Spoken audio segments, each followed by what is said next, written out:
Ladies and gentlemen, I would like to call this house to order.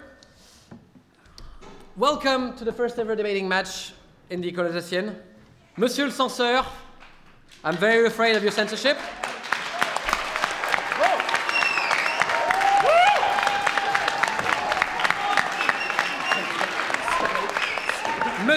Monsieur le Président, it's an honor to have such a distinguished guest by my side tonight.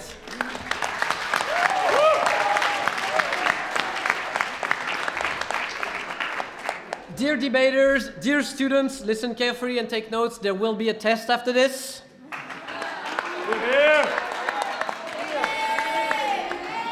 Dear parents and supporters from whichever school you may come.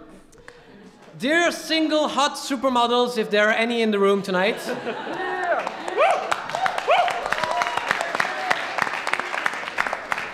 Dear Dorothy, dear jury, ladies and gentlemen, good evening.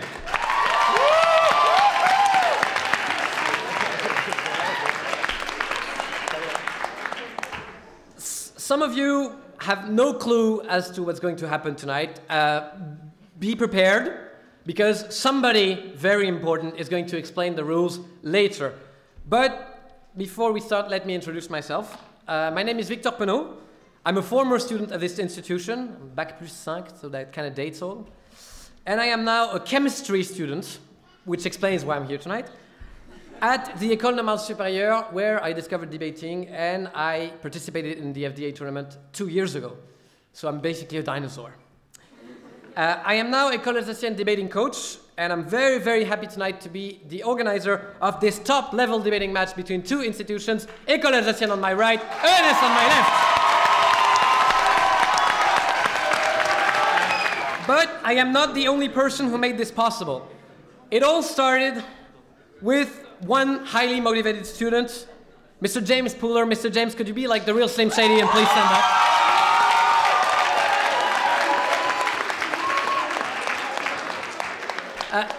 He was so enthusiastic about debating that he willingly enrolled in the ENS debating class and spent all of his Monday nights from October to January 2 years ago to attend the debating course taught by Dorothée Butigier.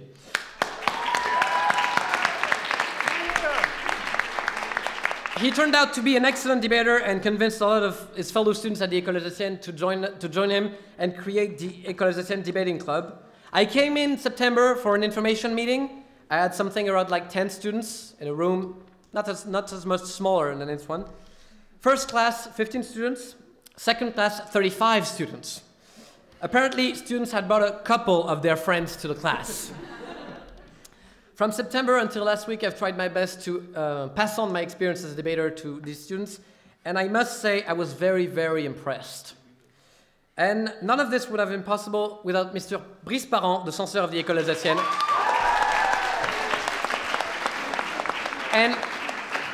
and Mrs. Guillot from the Activité Annexe, up there, whose help proved to be paramount in creating, I think, one of the liveliest clubs in the École Alsacienne, and I hope that tonight is not an anniversary of this. Tonight is the birth of something that will endure at École Alsacienne for years to come.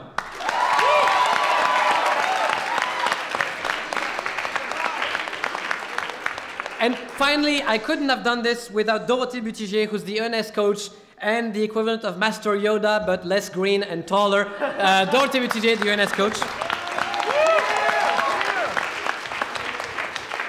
I'm sure that if I ever get into a car accident, she'll pick up from where I left. You're probably wondering what debating is all about. Well, I could say it's a battle of rhetorics, wits, cheesy lines, and pompous example. Cross the Assemblée Nationale with the British Parliament, add Paris Hilton fun and humor, and there you have it. But don't worry, the rules will be explained by the most knowledgeable person in this entire room. We have indeed tonight the immense pleasure and honor to have the world's most famous Irishman after Bono, the singer from U2. He's the president of the French Debating Association, professor at the École Polytechnique, inventor of pie-style debating, and most of all, tonight's chairman. Ladies and gentlemen, please give a huge round of applause to Mr. Declan McKavanagh.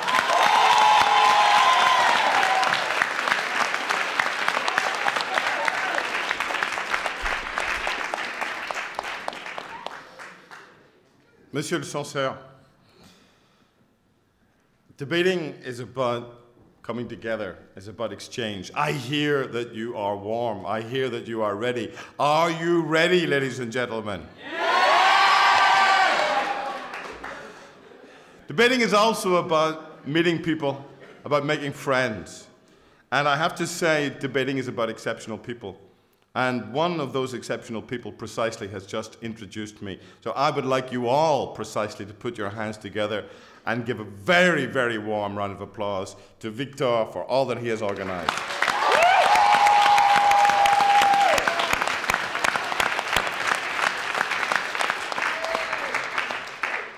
I also have a question for Victor, which is, who's this guy Bono that you mentioned?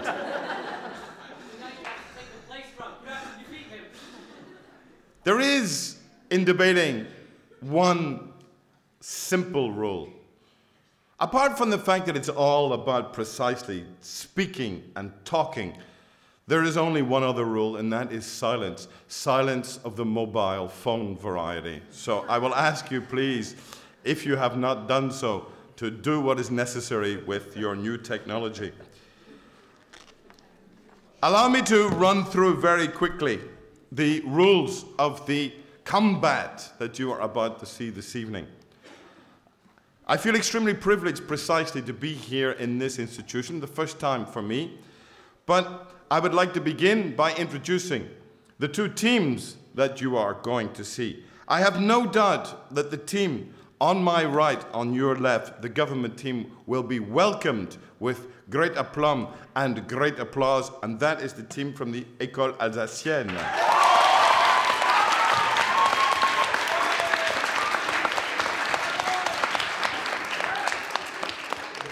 I would like them now to stand up and individually be presented. So the Prime Minister, Mr. Valentin Pousseau.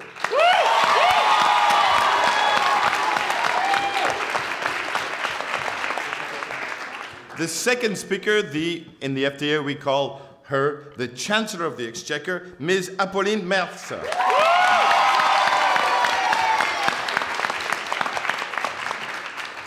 The third speaker, Ms. Charlotte Zimmermann.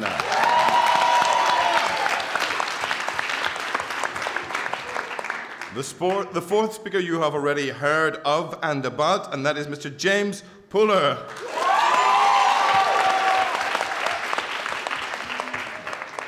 And the whip and final speaker, Ms. Barbara Vozaget.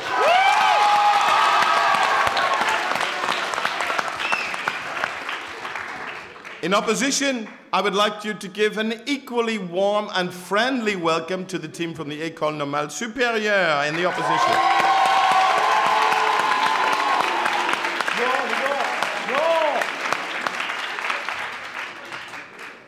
Their leader of the opposition, Mr.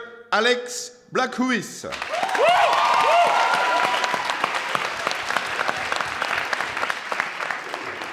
The Shadow Chancellor, Mr. Elliot Pacheri.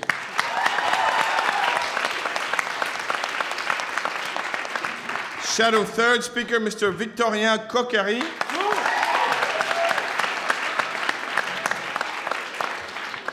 Fourth Speaker, Mr. François Stransky.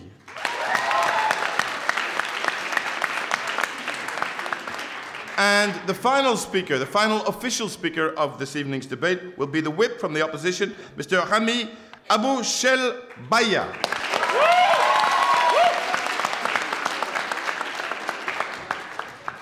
Those are our debaters. Those are our gladiators. But there are three people that I would like you to give a very special welcome to, and those are the three people who will be the judges of this evening's bout, of this evening's competition, of this evening's gladiatorial combat. And so, in no particular order, but nonetheless, because he is here on his home ground, the censeur from the École Alsacienne, Mr. Brice Parent.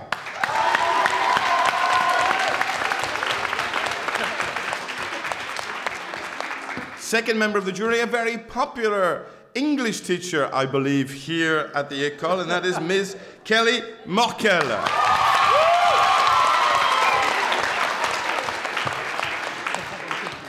And the third member of the jury, former ENS debater and future jury member, as it happens in our upcoming tournament 2014. I'd like to say a very special welcome to Skerdi Abiari.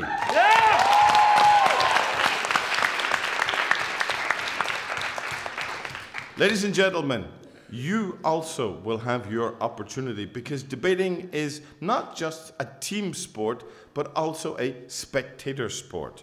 So please, feel free to show your approbation for the teams in the traditional manner by saying the words "hear, hear." Can we try a little kind of repetition in advance? So, hear, hear. Correct. And if you disagree or wish to show your disapprobation, then we have the word shame, but with a very, very elongated central vowel. That A becomes shame. So let me hear it.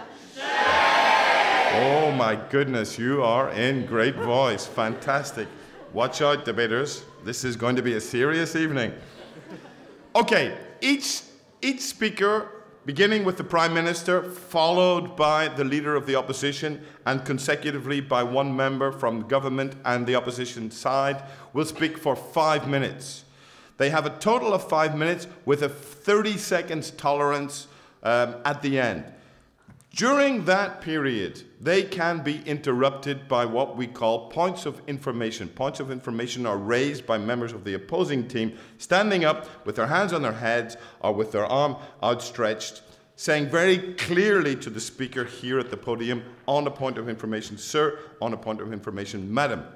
Speakers are obliged to accept at least one point of information during their speech, and generally speaking, we would ask them to accept 2 if it were possible. But there is no obligation on the speaker to accept any given point of information. They manage their own time. There is a second possible interruption.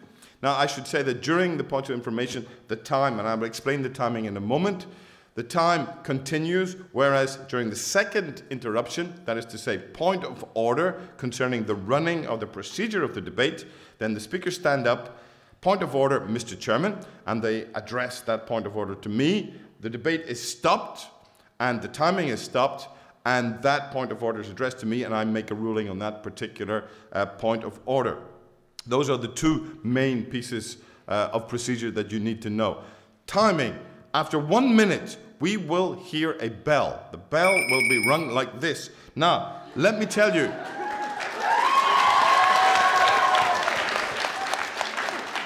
the bell boy, as we refer to him in the French Debating Association's vernacular, is this evening the man who is in fact in charge really of the whole mechanism, of the timing. He is Mr. Time himself. So please give a warm round of applause to Victor.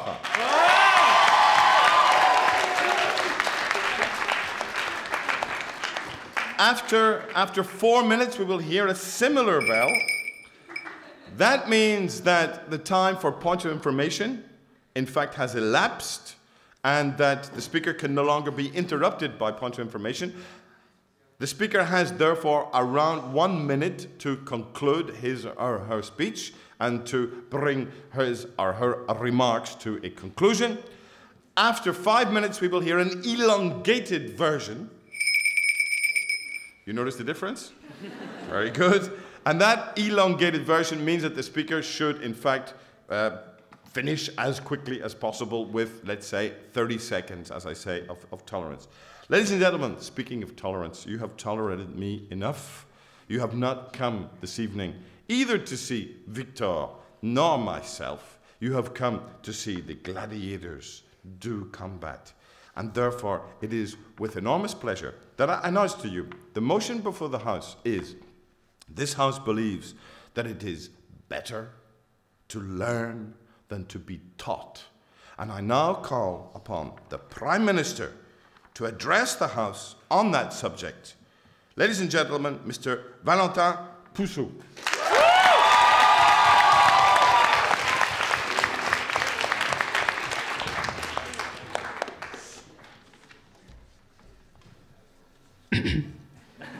Good. So, Monsieur le censeur, host of this wonderful debating match and member of the jury, Mr. Chairman, President of the French Debating Association that we are most honored to have here, Miss Morkel, Mr. Javieri, both members of the jury as well, timekeeper, may your bell always be right, marvelous coaches of both team, Dorothée Butigier and Victor Penaud, most respected members of the opposition, fellow members of the government, ladies and gentlemen, good evening. So, please. I met a guy a few years ago who had been volunteer helping unemployed mothers' children for a long time, and he had just had his own baby. So I told him, whoa, that must be amazing. You must know a lot about caring about babies. And he said, no, when it's your own, it's different. I can tell you, I changed 1,000 diapers in my life. And I kind of got used to it. But with my son, I still feel like it's the first. In the end, I think this story, it's not so much about changing a diaper. It's about being a dad. It's about something that no diaper, no baby, no one could ever have taught him. So, learning, or to learn, is better than being taught. I think the difference between the two terms can be quite difficult to grasp. We can feel they are different, but it's not obvious, and this is why I am here tonight.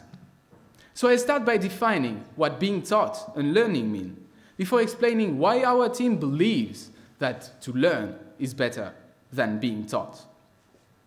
So being taught. First, an important grammar point. Being taught is passive, which means you are not necessarily doing anything.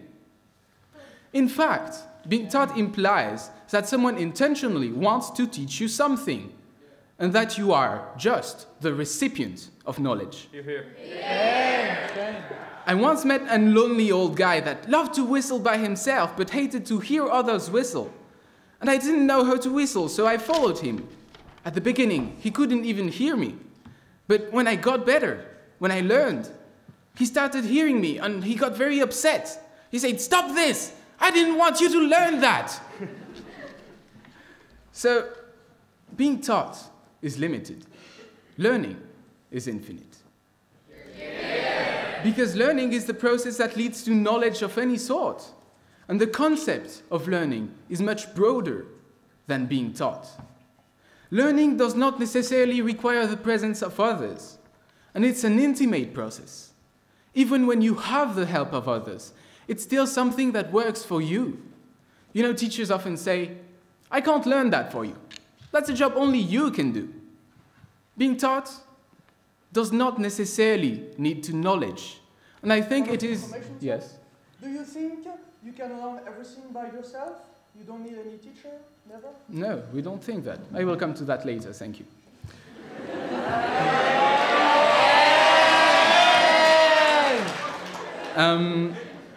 So I think it's a phenomenon that all students and teachers can relate to. It is that students don't necessarily listen, and they don't necessarily want to be taught. So... One confirmation, sir. Yes. Are they being taught if they don't listen? Well, yes, they are still being taught, in fact. No matter how wonderfully they are being taught, if they don't listen or if they don't want to be taught, it won't give them much knowledge at all. So to get something out of being taught, you have to want to be taught and be in condition to be taught. Whereas if you learn, well, you necessarily learn something, regardless of the fact that you wanted to learn it in the first place. I mean, when I started browsing the internet yesterday evening, I didn't want to learn about the terrible waste in our food industry or about Lady Gaga's new haircut. Yet I did. Just compare the results. Someone has learned something. Does he know it? Well, of course, he learned it. Now, someone was taught something. Does he know it? Well, there's a chance he actually doesn't. Hear, hear. Being taught is limited. Learning is infinite. We are not denying the importance of being taught. We think it is by all means necessary, but we think learning is better in the big picture. So first of all, Apolline Mertz will tell you that you can be taught without learning, but you can learn without being taught. Then, Charlotte Zimmerman will explain how learning is more beneficial than being taught. And finally, James Puller will tell you how living is the ultimate learning experience. Dear audience, I will finish on these words. You did not come here to be taught, yet we all hope that when you walk out of this room, you will have learned something.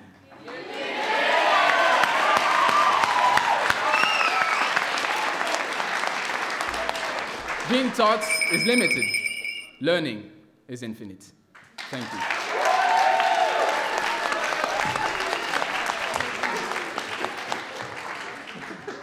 Thank you very much to the Prime Minister for launching the debate in such eloquent terms. I have no doubt now that the leader of the opposition will respond to that. Ladies and gentlemen, please welcome from the ENS, Mr. Alex Blakhuis.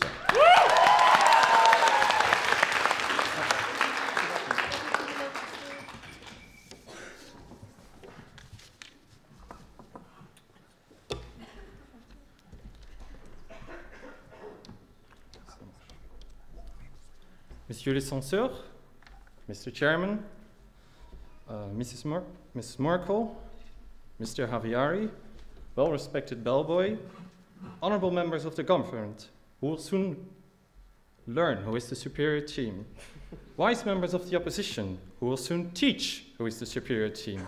Ladies and gentlemen, good evening. So, first, just a little thing. Learning, is that infinite? Well, I don't think so, because you are limited by your own mind, by yourself. You need the minds of others to truly learn in a way that's infinite. Actually, to be taught. If we look at the dictionary, learning is just what you read, what you study, what you discover by yourself, sort of in solitary confinement. But that's not what we are defending. We are talking about teaching. Now, to learn, is that better than to be taught? Imagine you are sitting in a classroom, drowsily staring at a chalkboard, vaguely picking up sentences. You're pretending to be listening, but in reality, your mind has wandered off to some fantastic place. And while your teacher babbles on about differential equations, well, you're on a unicorn or you're thinking of dance moves. And at the end of the course, you won't be much wiser. Sure, if you look at it this way, teaching doesn't look very effective at all. Ladies and gentlemen, the aforementioned example is completely wrong. It has nothing to do with being taught, because teaching is an active process. And it involves at least two persons. No.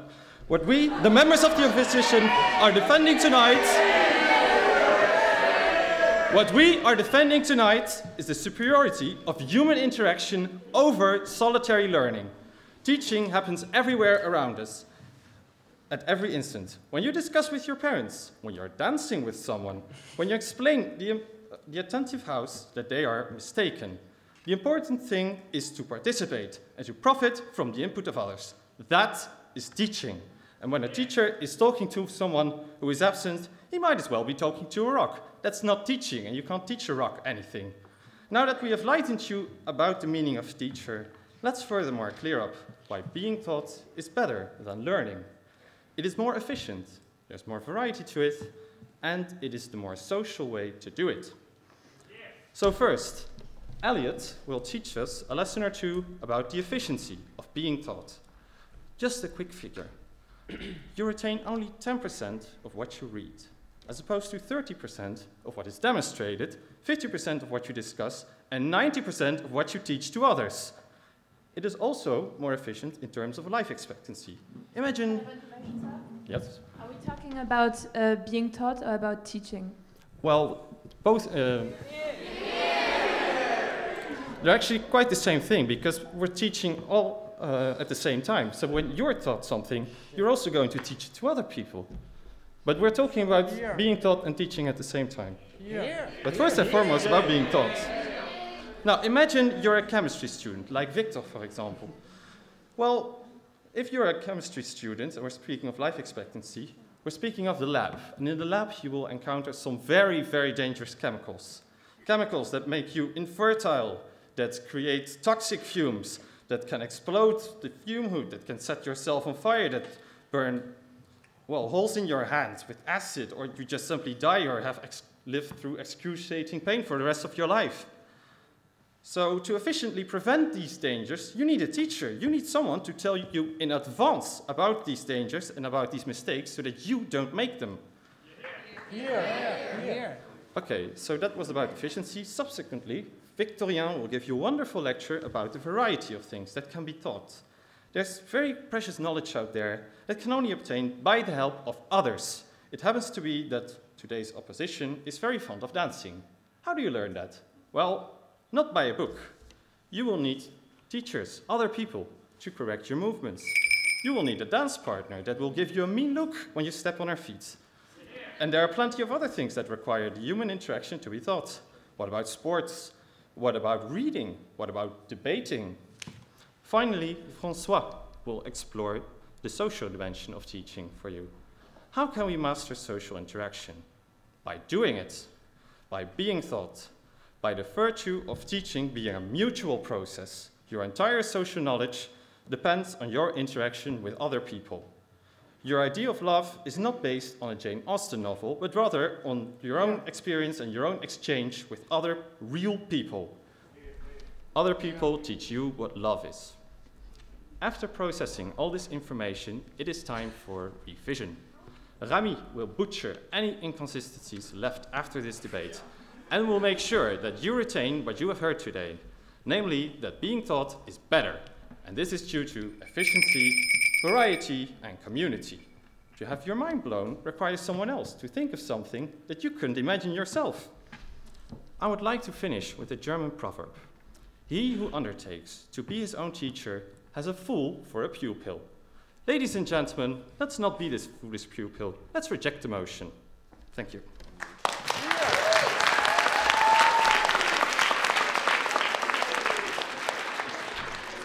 Thank you very much to the leader of the opposition. The debate is now well launched, and it is with great pleasure that I would like to call upon the Chancellor of the Exchequer from the government side, and that is Ms. Apolline Merz.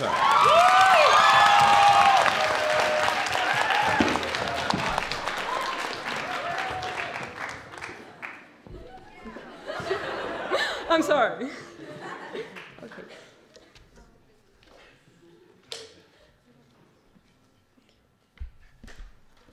Monsieur le Censeur, Mr. Chairman, what an opportunity for us to have a so estimated and well-experienced chairman tonight. Miss Markle and Mr. Aviary, members of the jury. Victor, timekeeper of tonight, I hope your bell will read with precision the debate taking place. Amazing coaches, Monsieur Penaud and Mrs. Buttigieg, a warm thank you for all your support. Estimated members of the opposition, colleagues of the government, ladies and gentlemen of the audience, thank you for coming, and I wish you all a pleasant evening. First, let me get back to what the first speaker of the opposition said previously. You said that at the same time you were teaching and being taught, but I'm sorry, but I don't understand how when your teacher teaches you his subject, how can you learn something? This is the point. Okay. Putting in perspective learning, the acquisition of knowledge, and being taught, which is the reception of knowledge, seems quite hard to grasp. But learning is better than being taught, because being taught is limited. Firstly, being taught is limited because you can be taught and yet not learn anything. This is something, ladies and gentlemen, I guess most of you have experienced at least once in your life. You know this day you went to school moody or sleepy, and the last thing on earth you wanted to do was to listen about how granites melt under rising of pressure and temperature. You did? Good job. But the fact that you listen and have been taught about this doesn't necessarily mean that you've learned it. And why is that so? Well, because most of all, being taught is a passive process. Thus, it can't involve you in the knowledge that has been transmitted if you don't want to, if you don't pay any attention to what you're being taught, if you don't want to learn from it. No, thank you. For example, our parents always told us when we were kids, don't do that, you'll get hurt. And don't lie to me, I can assure that some of you had to do it to understand how dangerous the situation was. Yeah?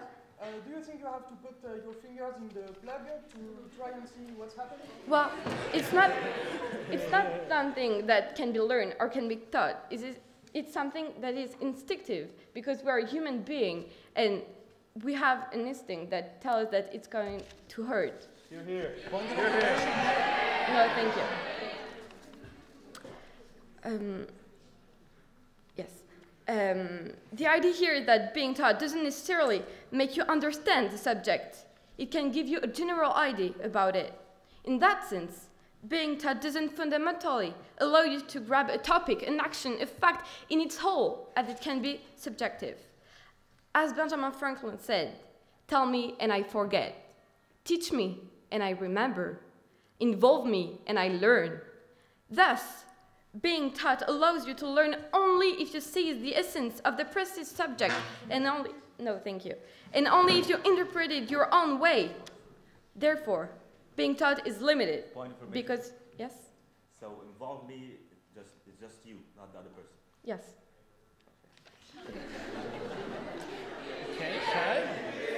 Therefore, being taught is limited because you can be taught, but not learn anything. This statement naturally implies another one. Being taught is limited because you can learn, but without being taught anything. Of course, learning can come from being taught. But as I just described, being taught doesn't necessarily lead to learning. I'm going to take a huge risk tonight, ladies and gentlemen, and to explain something to you that you never thought about. We are humans. What a discovery, right? Well, what is great about being a human is that we live in a society, in a globalized and constantly changing world. Thus, when we are being taught, somebody teaches about a fact that has been done or ideas that previously emerged. Thus, you are being taught about very specific elements of the past. But our amazing capacity as human beings to have natural enthusiasm and curiosity for what is surrounding us push us to go out ourselves, to experience the world, to broaden our knowledge on our own. As you do that, for example, by keeping up with the news, but not keeping up with the Kardashians, you learn by yourself and for yourself. Being taught is limited because it's so precise that you can always learn without being taught. Ladies and gentlemen, you understood it. You can be taught without learning, but you can learn without being taught. Those statements are defining how much learning is constant in our life. Those statements are defining how weekly being taught prepares you in life. Those statements show how much learning is better than being taught. In learning we trust. Thank you.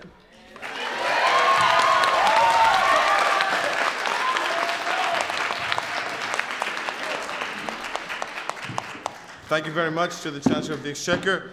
May I now call upon the Shadow Chancellor, second speaker from the opposition side, Mr. Elliot Pacheri.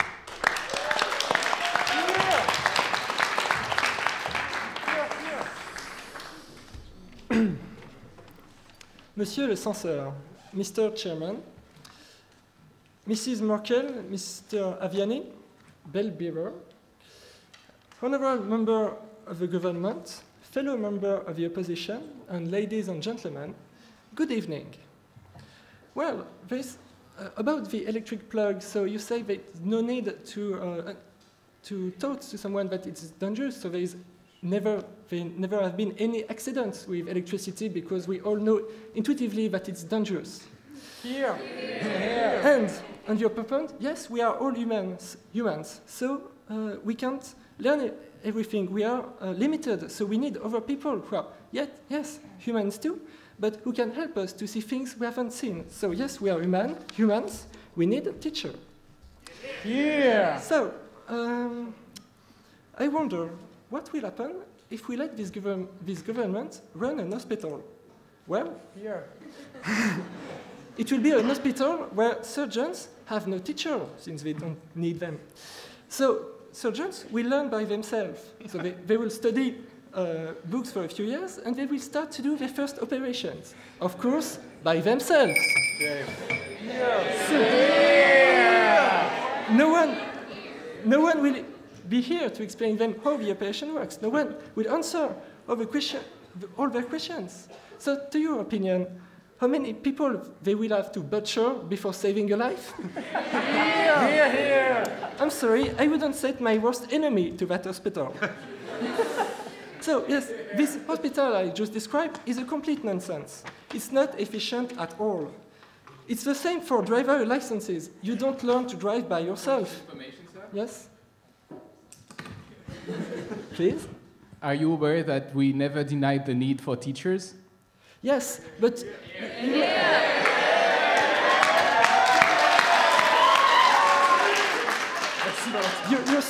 You're saying that it's better to learn without them. It's better to learn by yourself. But please, be a surgeon and learn by yourself. So it's the same for politicians too. François Hollande didn't have any presidency teacher, and we can all see the results.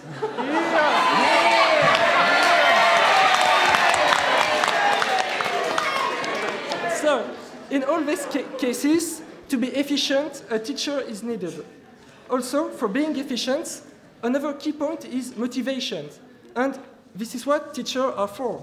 They will encourage you when you need it. No wonder that even the best athletes have coaches. And I'm sorry, if Roger Federer needs coaches, I don't see how it is possible to anyone else to succeed in life without teachers. Proof is, both teams tonight have a coach. And if at any time you feel a little demotivated, a teacher will help you. A teacher will say things to remotivate you. What a book will say? Well, a book cannot speak. But let's imagine a book can speak. What will he say? Yeah, he will say, "Damn, I'm so heavy. Don't open me. It's too hard. It's pointless." And it's even worse when you try to work on internet, because internet will say, "Oh, look over there, a cat video." So I've shown you that having no teacher can be a complete efficiency nonsense. Then for motivation, which is key for motivation, motivation is key for efficiency, you need a teacher. But let's do the most important point. A teacher may and will help you to make the right choice between good and evil. No thanks. So let's take a look at a simple example, Star Wars. On one side, you have Anakin. He follows his master, Obi-Wan, until he decides it was enough, and then decide to go to Palpatine. Palpatine, before you ask, wasn't a teacher. He was a tyrant. He never taught anything to anyone. He just made promises he never fulfills. And what happened? Well, Anakin became Darth Vader, and destroying planets became his hobby. So this is the dark side. On the other side, we have Luke. What has he done already? Yes, he has followed Yoda's teaching. So it helps him to do things that seem completely impossible. He has fight his own fear, he has motivated him, and finally, after all of that, Luke saved the universe from this guy who loves destroying planets. So Yoda is what we call a teacher, and this is why I will finish by saying that adopt this motion you must. Thank you.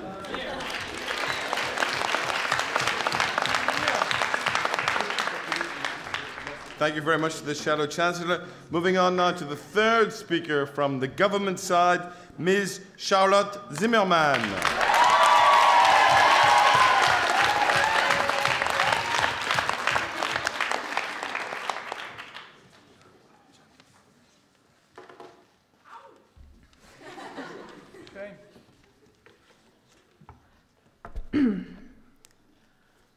Monsieur le censeur, host of this wonderful debate and member of the jury, Mr. Chairman, President of the French Debating Association, Mrs. Merkel, and Mr. Aviary, members of the jury, beautiful bellboy, marvelous coaches, Dorothée Buttigieg and Victor Penaud, estimated members of the opposition, fellow members of the government, members of the audience, ladies and gentlemen, I wish you a pleasant evening.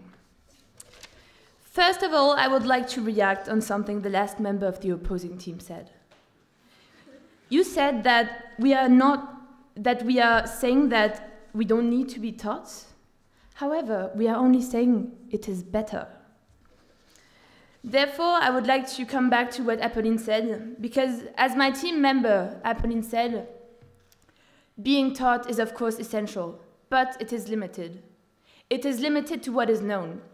When people teach you, they teach you what they learned and what they experienced. Whereas when you learn, it comes from yourself. Therefore, I would tonight explain to you how learning is better than being taught. I will do that in 3 points. First, I will show you that learning is more beneficial and gives you more confidence. Then I will explain to you how learning helps you discover who you really are. And finally, I will demonstrate to you that learning by yourself truly enables you to have your own opinions.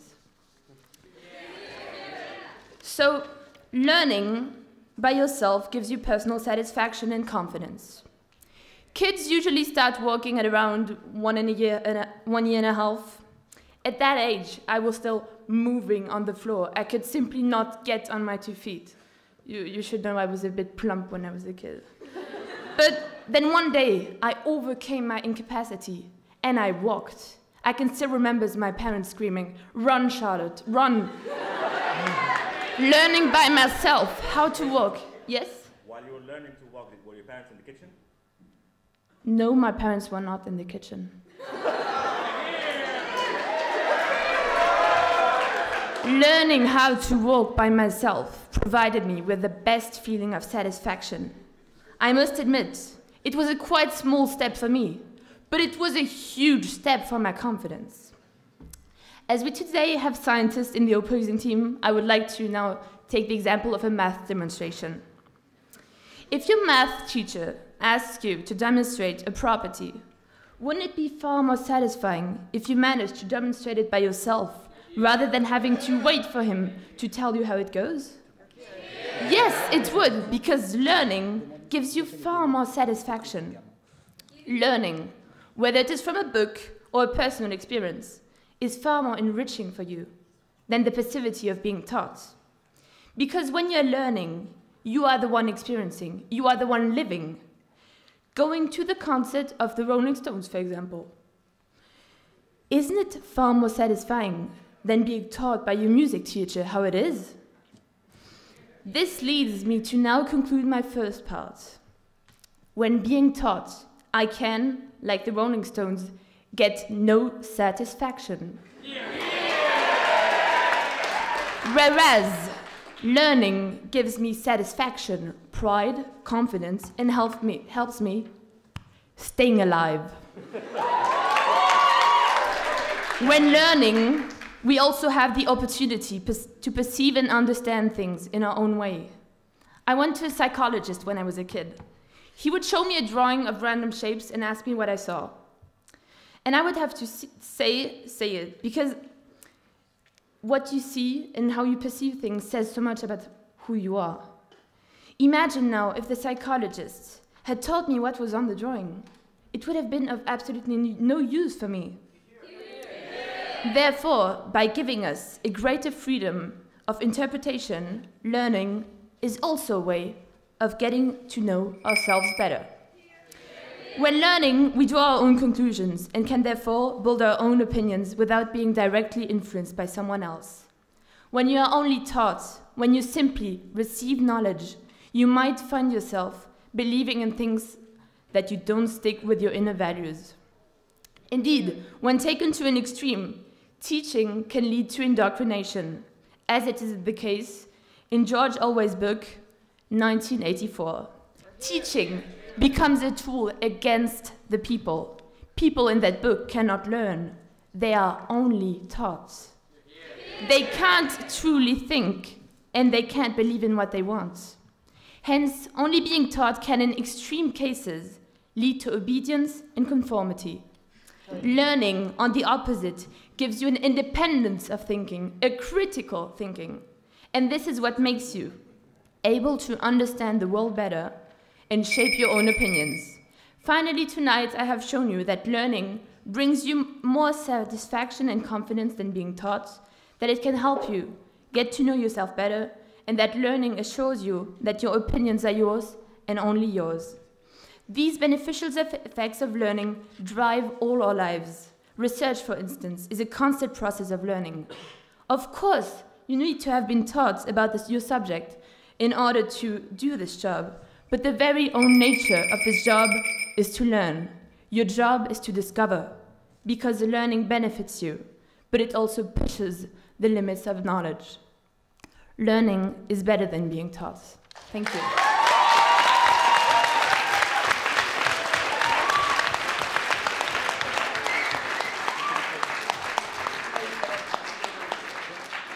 Thank you very much, Madam Speaker. Can I also say that if every speaker leaves their iPhone here after they've spoken, I will go home a very happy man this evening, as also will the rest of my family. Let us now move to the third speaker. From the opposition side, I call upon Mr. Victorien Coquery.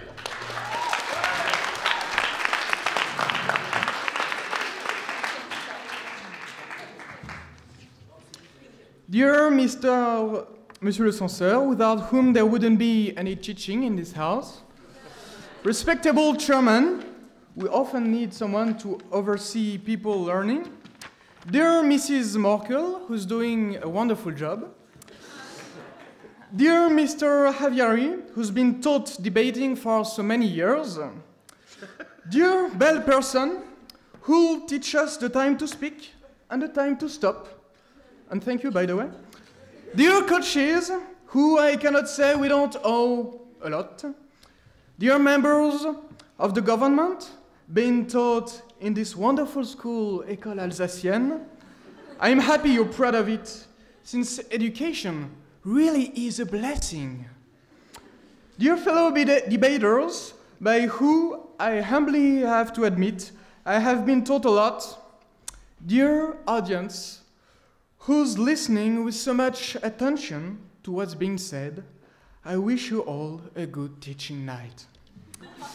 To Lord Baden-Powell, the man who founded the Boy Scout movement, I am most grateful because there's one thing he taught me. A good teacher is someone who makes people believe they learn by themselves, whereas in reality they are being taught.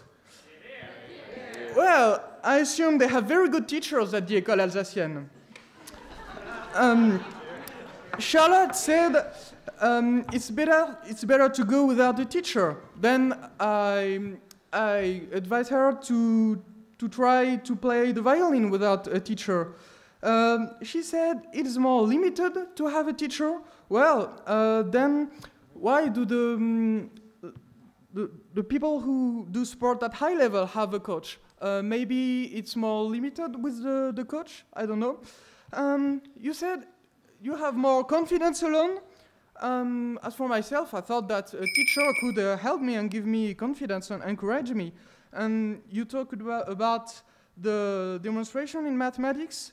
Then maybe you can demonstrate Euler formulas alone. Oh, okay.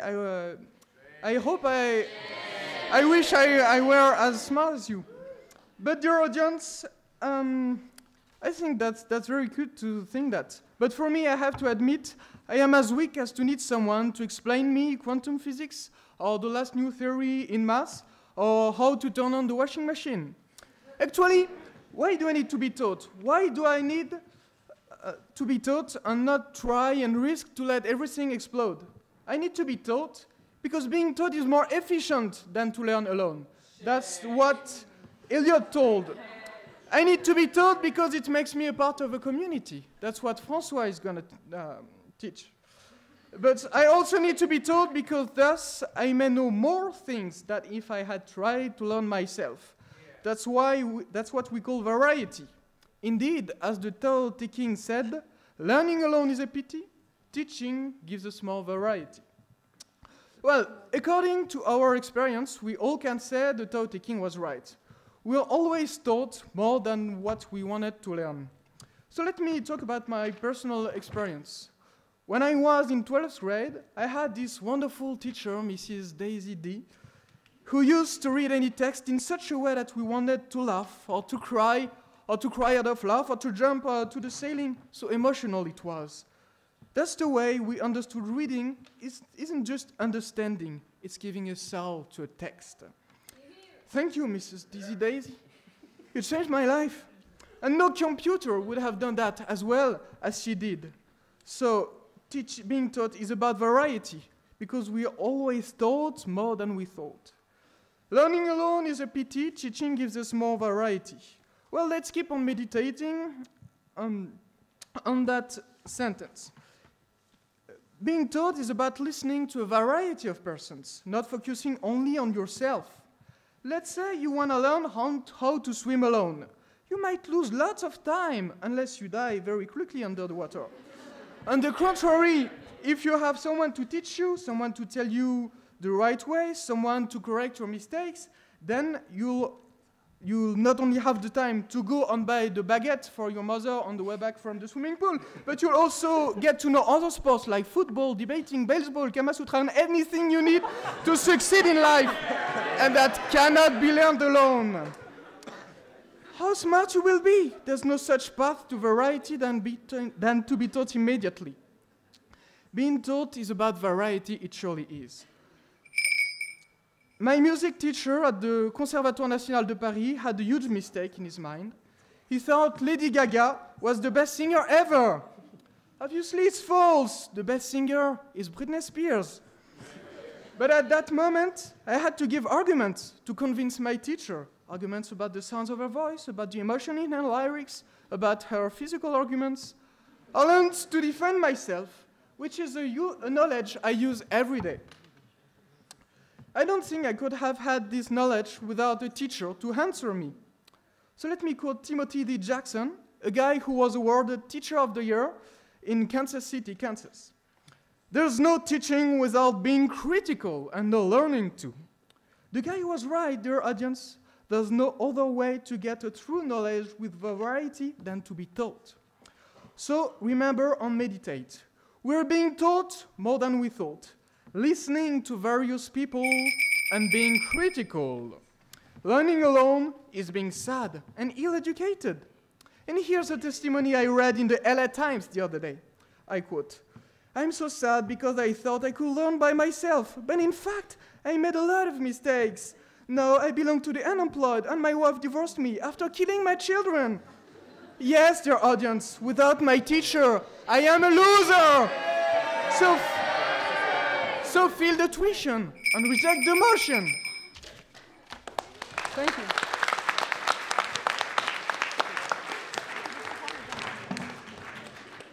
Thank you very much, Mr. Speaker. And now moving to the fourth speaker on the government side, I call upon James Puller.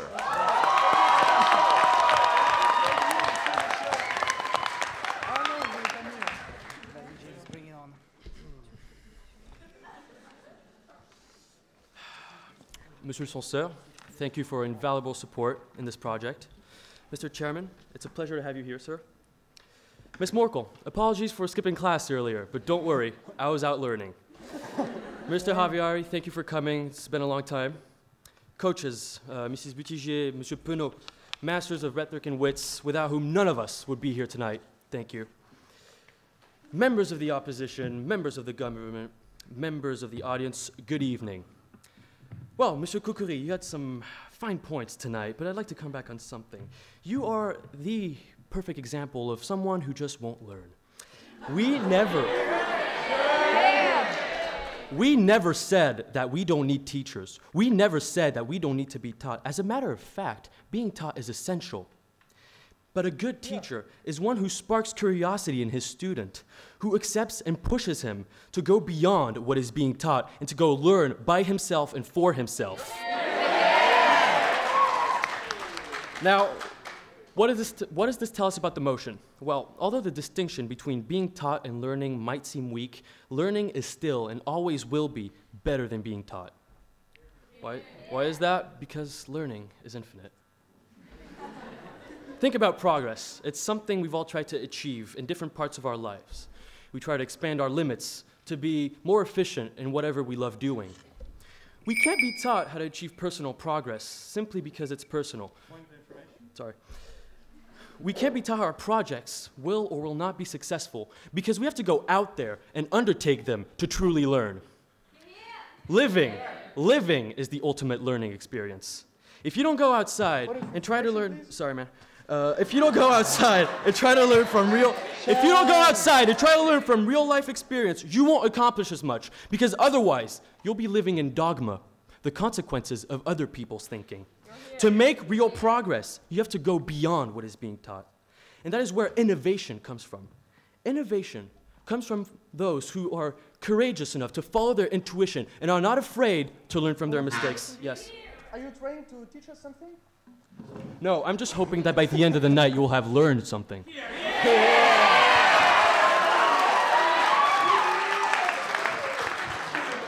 Innovation comes from the people who know that learning does not come at a moment of great insight, but it occurs all the time, your whole life.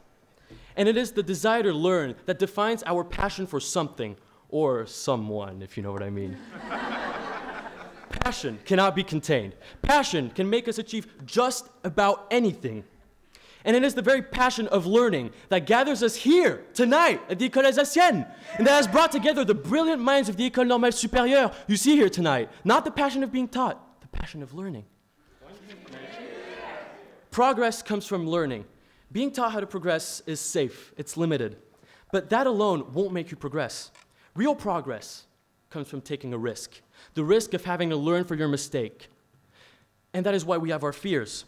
It's scary, but if you're willing to learn from experience, if you're willing to make that step, if you're willing to make it there, you can make it anywhere.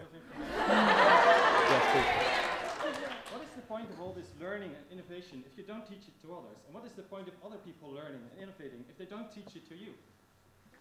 I believe that when you learn and you innovate and you create something, you know, it becomes popular and people automatically learn about it and they are themselves stimulated. Their interest is sparked by your innovation, if you know what I mean. Now, and some might say that, and they are right, that an education will teach you the basics about humanity, history, science, and others. However, these facts alone won't get you through life. Staying in school is not experiencing the real world. And although most of us here tonight are students, I think we've all had a glimpse of how different the real world can be. For instance, I have a terrible story. I did my stage en entreprise in a firm where the boss terrified his workers. And on my first day, he asked me, "James, do you know when the last good French barbecue was?" The last good French barbecue. It's terrible. 1431, Jeanne d'Arc. Awful joke. And I had never been taught how to react to this. Never. I had to deal with it with my experience. Now, I am saying that you do need to be taught the basics, but alone they will never get you as far as experience can, or as learning from experience can.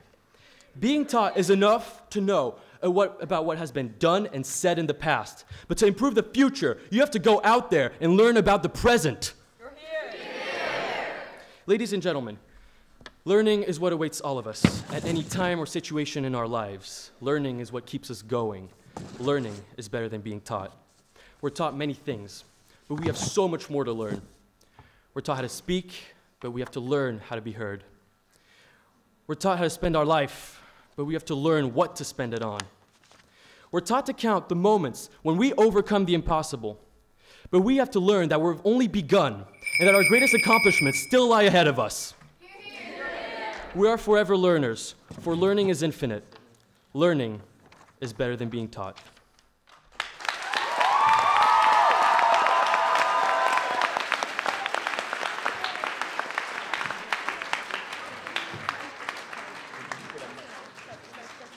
Thank you very much, Mr. Speaker. And now to reply to that, I call upon the fourth speaker from the opposition team, Mr. François Stransky.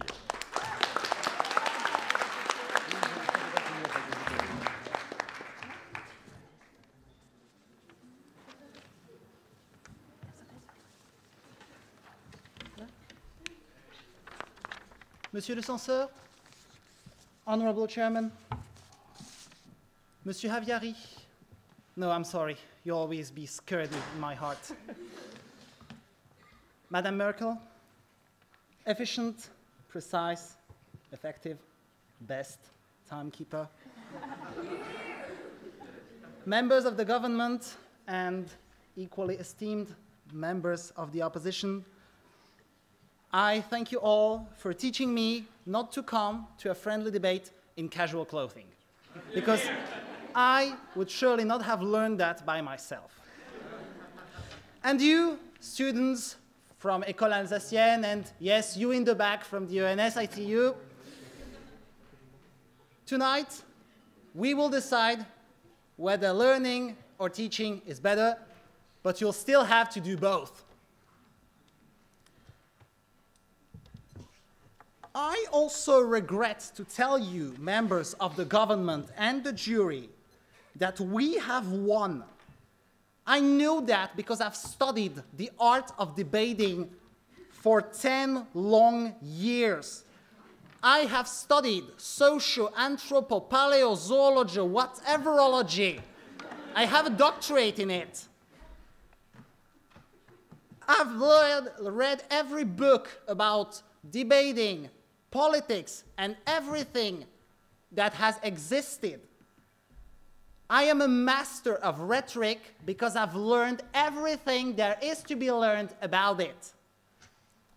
No, I've never talked to anyone in my entire life. Why would I? Remember the wise words of Dogbert. There is no point in listening to other people. They are either going to agree with you or to tell stupid things. To be taught? What a silly idea! Why would you ever need to listen to let other people influence you, to be influenced by your public? No, God, I'll rather divorce my husband and kill the children and the dog. This, ladies and gentlemen, is also what the opposition defends.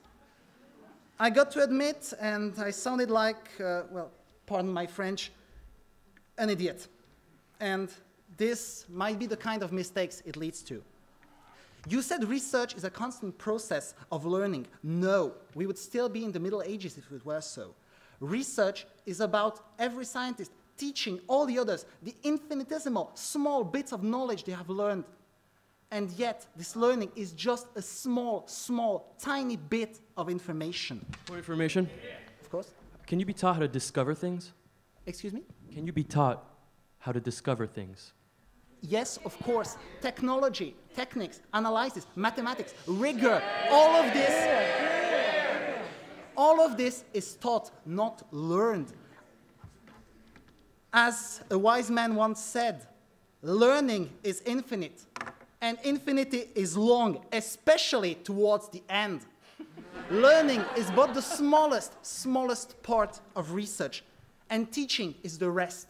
What's the point of doing research if the smallest bit of information you learned, you don't teach it to others? You just lose it. Yeah. There are things you learn better with a teacher. Yes? What is the point of research if you don't learn anything? You learn. You didn't understand. You learn. But you also teach, and you teach much more than what you learned. And you are taught much more. There is the important message I have for you all. There are things you can't learn, be it in a book, a website, or a classroom. The art of human interaction. You must let others change you. You must make an effort to understand them, to comprehend them, to go towards them, and to let them change you. We biologists have a term for what happens for people who can't understand that. Autism. You can't... You can't learn to speak without being listened to. You can't learn to listen without being spoken to. There are things in life you can't learn. It's a fool's illusion to believe otherwise. The most important and precious facets of humankind, of our lives, no thank you, are taught, not learned.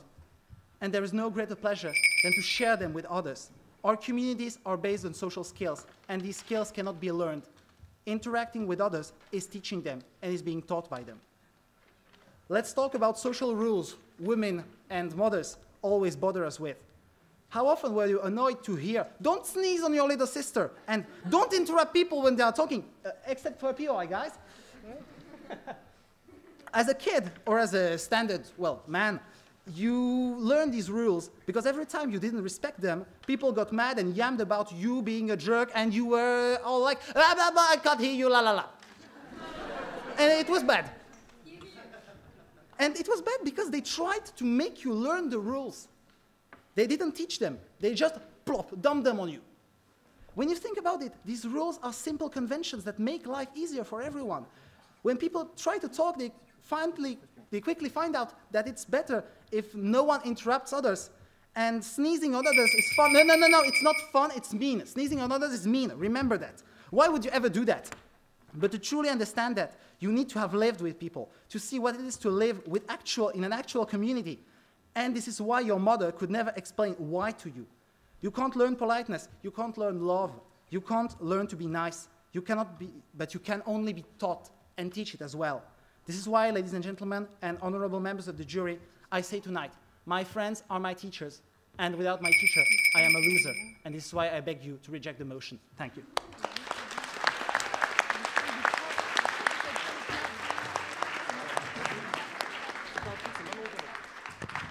Ladies and gentlemen, before I call upon the two final speakers on each side, the whips, I would like to remind you that when they have spoken, then the members of the jury will retire to consider their verdict. And during that particular time, we have a tradition in the French Debating Association in which we open the floor to the House.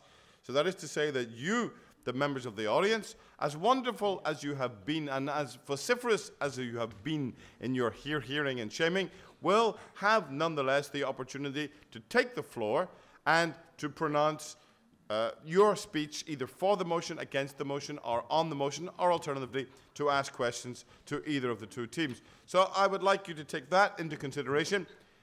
After the next two speeches, you will have your opportunity to take the floor. But nonetheless, we have now reached the final official speaker, the whip of the government side. Ladies and gentlemen, Ms. Barbara.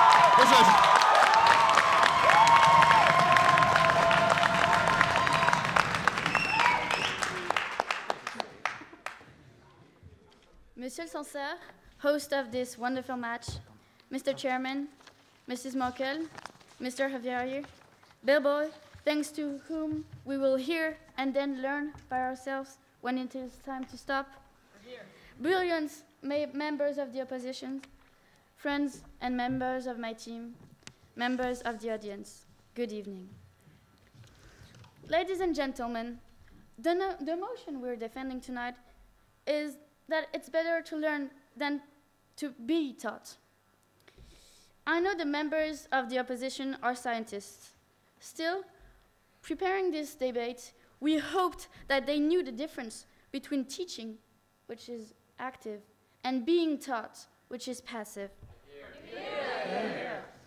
By the way, I love being taught. I mean, I really do. I've always loved going to school, got along with all my teachers. Well, most of the time. So anyways, I value the opportunity that we've been given to be taught. We are not denying that. But tonight, the purpose is to compare the two notions. Your team has very well described all the benefits of being taught. Still, they're off topic. We believe that there has been a slight misunderstanding about what is being taught. When someone teaches you, and all the teachers can agree to that, they intentionally try to give you their knowledge. I mean, I read about Einstein's discoveries. I learned from that. But he did not come and teach me. Still, I learned. For that, science passed. I learned it. So, yes? It would be better if Einstein came to explain to you? No, I'm okay, thank you.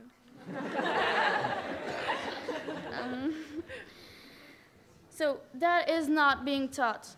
Also, to be influenced does not mean that you're being taught. You make your own opinion from what you learn.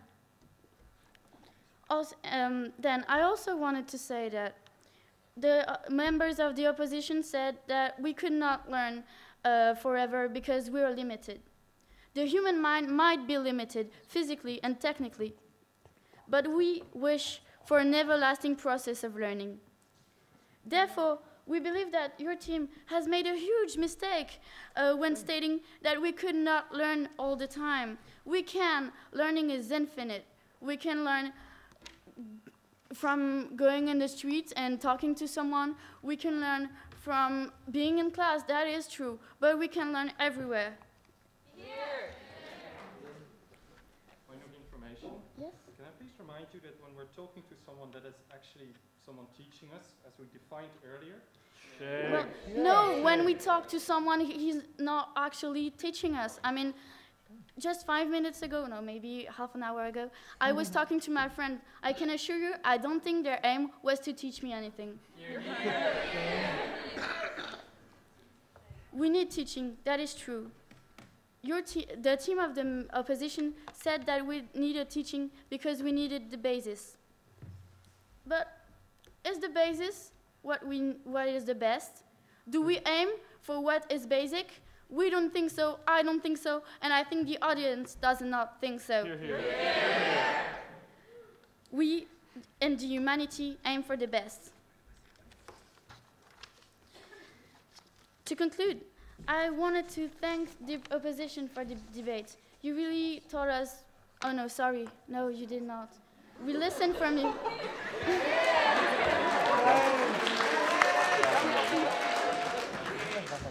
We listened. Then I thought and I said, no, they're wrong. That's when I made my own opinion about this whole motion. Okay, it was already made up, but I was open to any criticism. So I would also like to thank my friends, Apolline, who gave sense to the learn your lessons that we students hear every day, for we can be taught without learning. Charlotte, who explained why you can't get no satisfaction only by learning.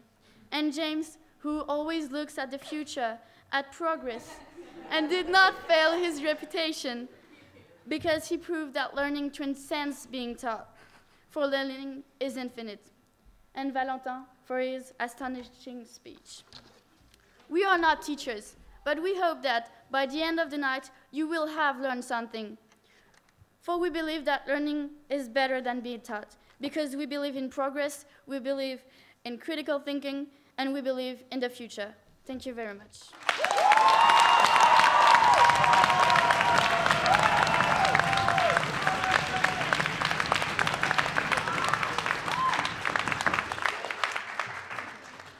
Thank you very much, Madam Whip. May I now call upon the whip from the opposition side, the final official speaker of this evening's debate, from the ENS, Mr. Rami Abou Shelbaya.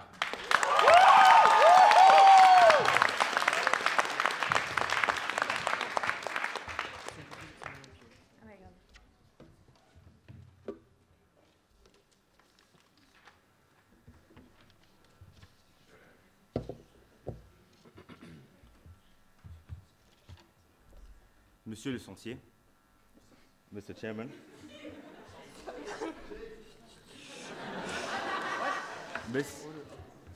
Miss Merkel, Mr. Javieri, dear coaches, we are grateful for this opportunity.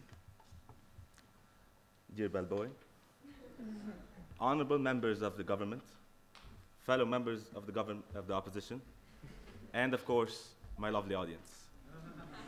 Good evening. Now, tonight there has been some ambiguity in the definition, not of being taught, but of learning. You see, the government was tiptoeing between different meanings of learning, because, you know, there are two meanings of learning. Learning can be just acquiring knowledge. When you acquire knowledge, you learn. But this isn't what we're discussing here, are we? Because when you are being taught, sometimes you acquire knowledge, so you learn. But this kind of learning is not what we are talking about. We are talking about solitary learning. When I tell you which you'd rather prefer, I cannot tell you you'd rather have dinner or steak. I can tell you you'd rather have steak or chicken. So when we compare learning to teaching, we have to compare something that is done with an interactive experience with another human being to something that you do on your own in your room at night with a book. Now, I'm sorry, James, that you don't see that distinction. No, thank you. I'm sorry, James, that you don't see that distinction, but to me it's very clear. Learning is something you do on your own. It is something that you do without someone's help. Sorry, not now. That is what we are discussing now. We are not discussing the type of learning that's acquiring of knowledge, because that would be too ambiguous, because even then being taught would be learning. So what we are discussing is just solitary acquirement of knowledge compared to acquiring knowledge through others. Now, James, you have talked about innovation, and I know we would like to think that Einstein came up with the theory of relativity in his dreams and then came up and wrote it down in the book and then published it, but no, this is not the truth. Without Lorentz, Einstein would be nothing. Without the help of his colleagues, Einstein would be nothing. If you look at the correspondence between Einstein and his other colleagues and his other scientists, you would see that it wasn't a passive thing that he did just on his own. Go ahead. Where do you see solitary learning in the motion? Well, the motion is this house believes that it's better to learn than to be taught. When you put two things and say better, then there have to be a contradiction between them. Being taught is with someone, learning is on your own. Now, the government thinks it's humble, that it prefers the human for his self. But it's not, actually. The government thinks that the human can do everything by himself. Like, for example, when Charlotte was talking about her learning to walk, she actually thinks she learns to walk on her own, without anyone. You know, when I asked you about your parents, I wasn't just making a joke. I was asking seriously, because if you learned walking on your own, that's amazing. Most of us learned walking by our parents sitting right in front of us and say, come here, come here. And I can tell you, as someone who has many, many younger members of my family, I have taught a lot of people how to walk. And it's something that you teach. It is not something that you learn. Well, the first speaker of the government seems to think that you cannot choose what you are being taught. That you just sit there in class and, all right, go ahead. Well, we're in university, and I can tell you, I choose my classes. I chose debating. I went in to look for it. And they say that learning is being taught leads to dogma. Well, in a country in a dictatorial country where the media is controlled by the government, the books are controlled by the government, everything is controlled by the government, even learning on your own can be dogma. In China, they don't have much internet to learn on their own the right stuff. Now, and the other thing, the government seems to not understand what we are saying when we say that when you are teaching, you are being taught. And I know this is difficult because most of you have never tried to teach before. But sometimes, and a lot of teachers here will agree with me, sometimes when you're teaching something to someone, you end up finding out that they actually taught you something also. They taught you a new way of looking at something. So you want to talk definitions, okay. To be taught, according to the Oxford Dictionary, is to be the recipient of knowledge, nothing more. Now, how is this better than learning? Okay. Why so hostile first? But okay. Yeah, sure. To be taught is the recipient of knowledge, and to learn is to receive knowledge. So this debate is useless. Then I guess we can go home. Now,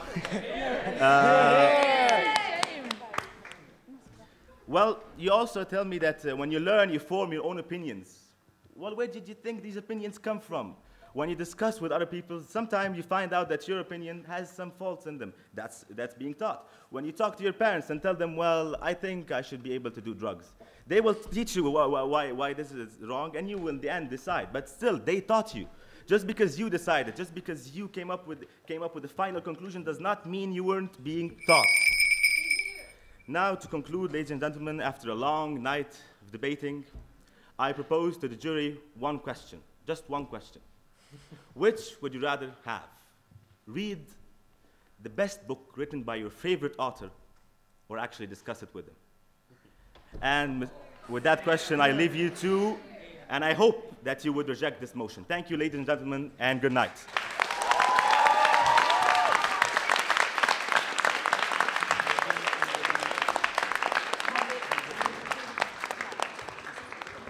Thank you very much to the opposition whip. And so may I now call on the members of the jury to retire and to consider their verdict relatively swiftly, I believe, because time is moving on. So whilst the members of the jury are going to consider their verdict, they're not quite sure where, but I imagine that the censeur has some idea of places where they can go. Right? Ooh, baby.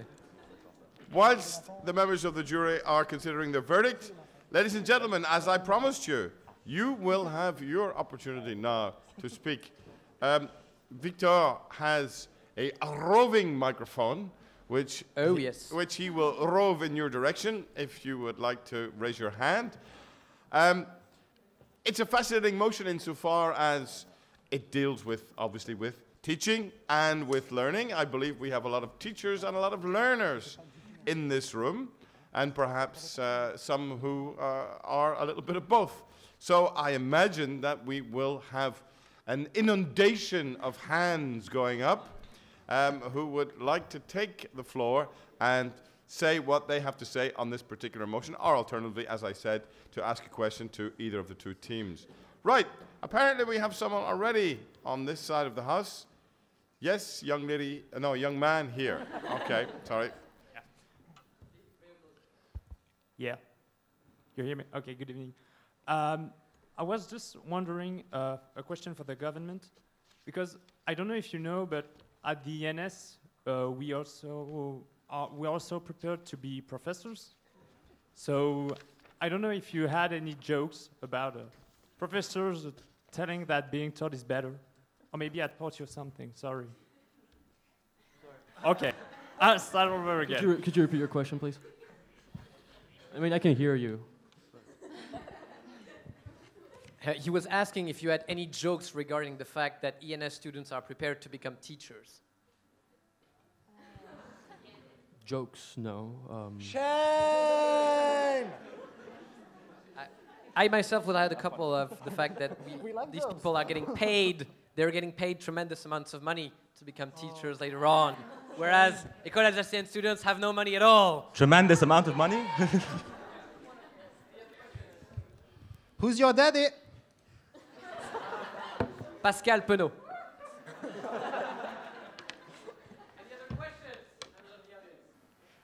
So this question is actually going to l'École Alsacienne. Hi, how are you? I haven't been very much convinced by your point, especially because as the government, you had the burden of proof for the motion. And as Remy pointed out, you squirreled the motion. You went with an ambiguous definition, being like, yeah, I can, but it's not, but then it is. And then so what did you feel were like the arguments you were trying to make? Okay, so let's start the debate again. Could somebody ask the what group were the to come arguments back you were tomorrow? trying to make? Yes, sir. So what we were trying to say is that you learn either from your experience or from knowledge, which means that you can be taught. It is great. Of course, we need to be taught. But learning is more beneficial. Learning is it leads to progress. It's, of course, you have to be taught, to go to school, otherwise we wouldn't be there.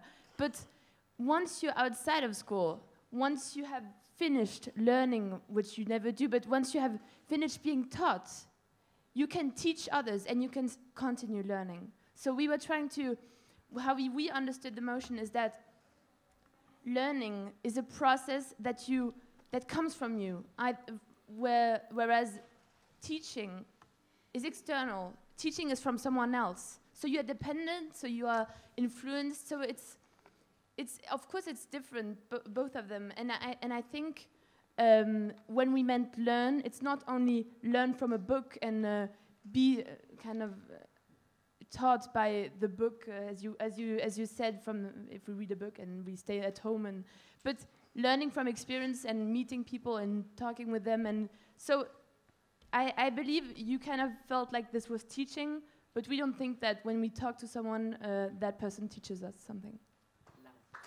Okay. Yes, there's a young lady down here, and after there's someone up. There are two people. Oh, okay. I had a question for the opposition because I was rather shocked by something 2 or 3 of you said. You said that someone is taught how to love someone. Could you develop that idea because I didn't get that?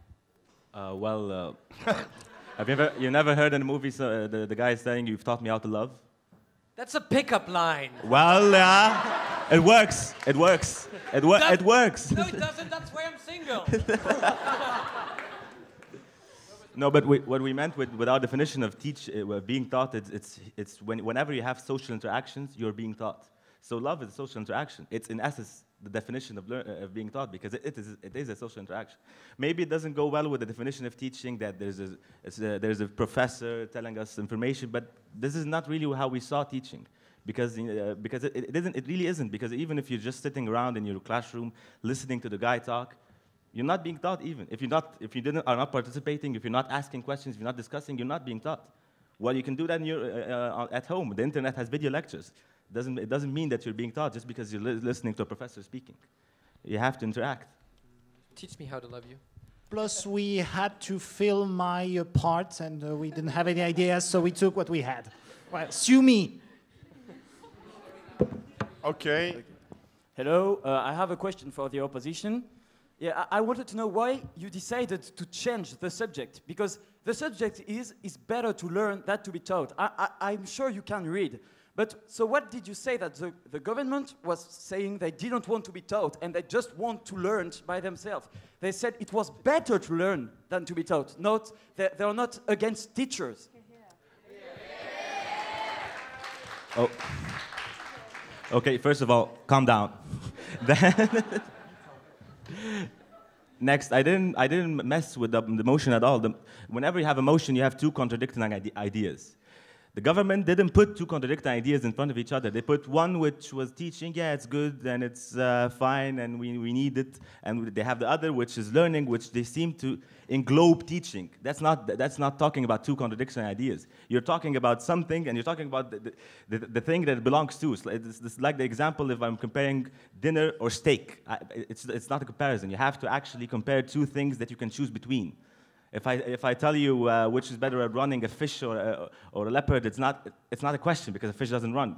You have to ask comparisons based on things that actually do the same conclusion. And when you are being taught, well, what you can say you're learning. When you go out of a classroom, you say I learned this, but well, what's the difference then? So we had to make a difference. So for the motion to work, we have to make a difference. So here, learning is to be understood as the thing that you do on your own, solitary learning. It might not be explicitly said, but I mean, since this is a debate, it's at least implicitly said that they have to be contradicting. Okay. Do you want to come back on that? Yeah, I just want to come back on that. It seems as though you're confused about how we spoke about the motion. Well, I mean, here it is. Learning is acquiring, synthesizing, and being able to use hard knowledge. And being taught is just being the recipient of that knowledge, nothing more, nothing less. So and what we're saying is that you won't always have someone to hold your hand throughout life and tell you how it's done. There's just some point where you're going to have to do it yourself. Okay. Well, sorry. Allow me to interrupt because we give the floor to the audience. There's someone here in the middle, and then there's a lady over here, Victor, and down at the front also. So many ladies. Well, obviously your pickup line has worked well, huh? I have a question for the opposition. Aren't we taught to learn? It was an argument that presented the government and that I do not feel you responded adequately. Aren't we taught to learn? Yes. Right. Yes, which would come to prove that teaching is better because you need to first be taught, and then only then can you learn effectively by yourself. So for me, it's more efficient to be taught first, and then, if you need it, to learn. But that means that the teaching already encompasses what you are going to learn. Okay. And anyway, you always need a teacher. Like, I mean, Franck Ribéry still have a coach to be a better footballer. Franck Ribéry. Yeah, but I'm sorry, the Ballon d'Or is Cristiano Ronaldo, so forget it. Sorry. But Ribéry could use a French language coach. We have a question from a young lady. Yes, well, well, it is scientifically proven.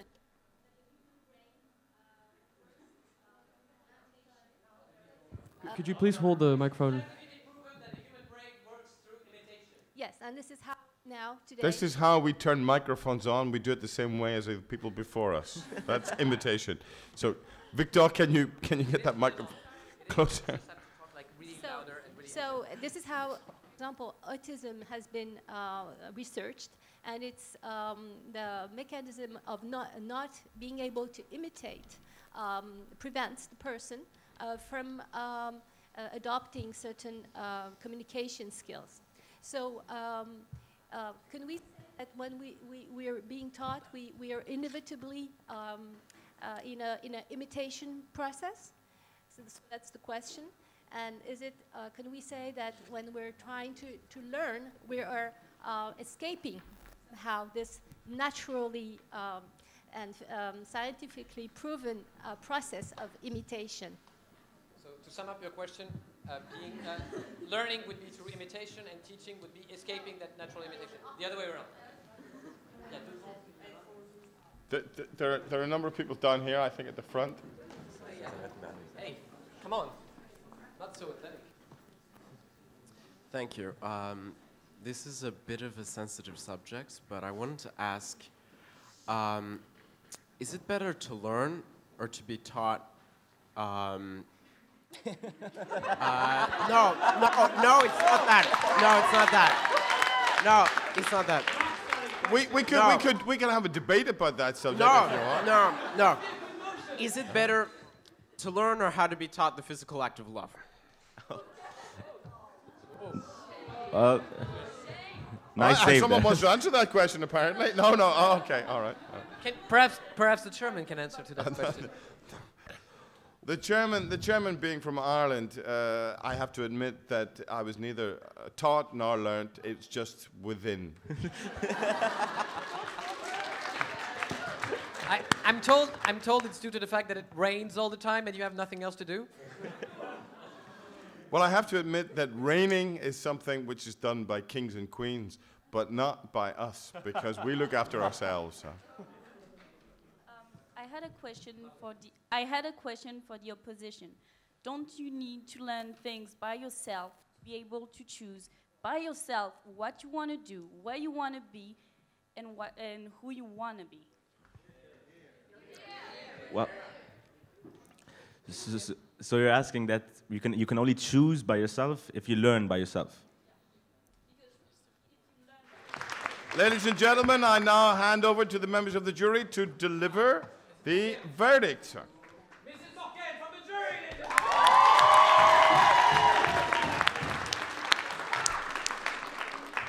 Thank you, and thank you to all for your lovely debate. After a great deal of spirited deliberation and a bit of stress, we've decided that in spite of this... well, let me not go that direction first. On the behalf of all, it was a lovely joust full of charisma and anaphora. Thank you for that. And there was a high amount of structure on the part of the Normaliens and a great deal of humor as well. In spite of these qualities, we've decided to decree the championship to the École Alsacienne.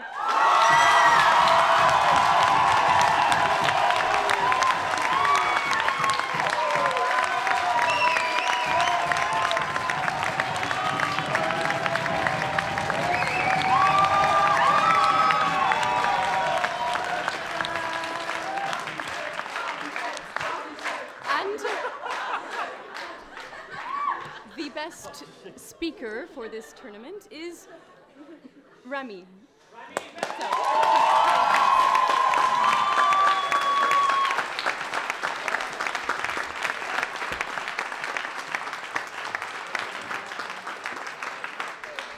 Ladies and gentlemen, please once again congratulate the members of the jury.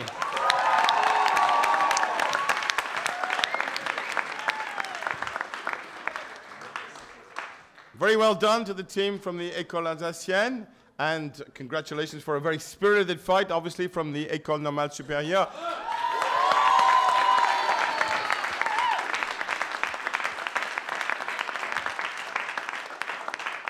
Ladies and gentlemen, we in the French Debating Association have a final custom, and that is, despite the fact of having listened to such extraordinary speeches from such splendid gladiators, nonetheless, we allow you, the members of the House, to have the final say, and we normally do this by volume. I have a certain fear, given where we are, how this is going to end up, but we'll do our best anyway. So, if you are in favor of the motion, in other words, if you have been convinced by the government team, then you say aye. If you are against the motion, and if you have been convinced by the opposition team, then you say nay. Ladies and gentlemen, the motion before the House is, this House believes that it is better to learn than to be taught. All those in favor, please say aye. Aye. All those against, please say nay. Nay! I normally try to have fair play work here and give the victory to the losing team, but unfortunately I think there's no way I can do that this evening. So quite clearly the victory, both from the House and from the jury, is to the École Alsacienne. Thank you very much, and good evening. Ladies and gentlemen, do not go. There is a final and more very important thing I have to tell you. First of all, I'd like to ask all the members of the House, did you like it? Yeah! Then, if you liked it, next week, École Alsacienne will be defying Dauphine at Dauphine. So the match will be at 5:30 again on Monday, the 21st at Dauphine. We are going the 20th of January at 5:30 at Dauphine. I do not have the room yet. We are going to need supporters. And finally, Mr. Chairman, thank you again for this evening, members of the team, members of the jury. And we have a final announcement. As is traditional in debating, food of the spirit often comes with food of the belly afterwards. So I would like you all to go to the foyer du bar for a little cocktail afterwards.